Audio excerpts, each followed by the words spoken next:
هو جاي يشوف المنشآت عشان الموضوع ده كله فلوس طب عايز اشوف يعني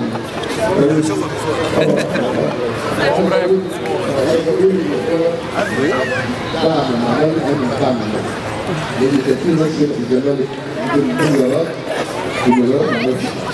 محتاجين دعم معنوي لمشروع السياسه زي سياده الوزير وفاهم شغل كل بني ادم وقدر كل بني ادم. انا دايما كنت بقول انت النادي الاهلي والزمالك على الوضع الخصوصي ده راجل دوله.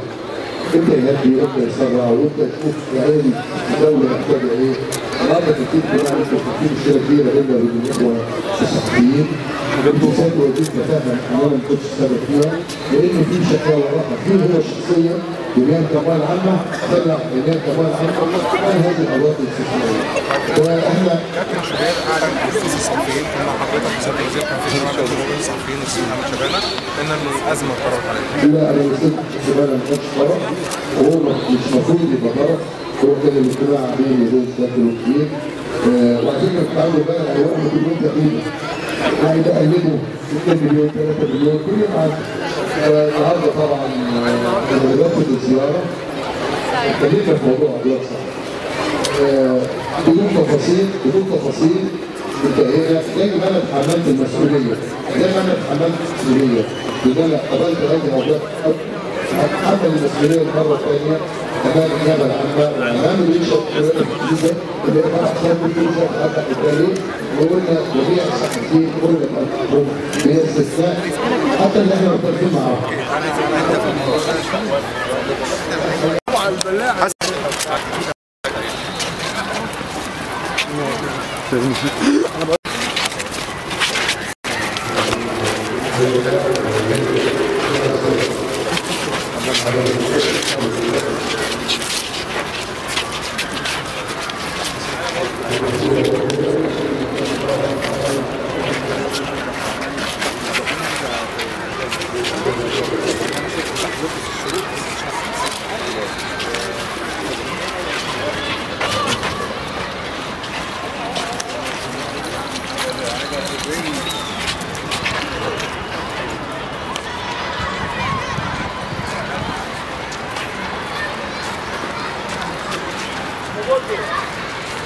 هذا أسامة بس لا تزحنا وانت لا تزحنا وانت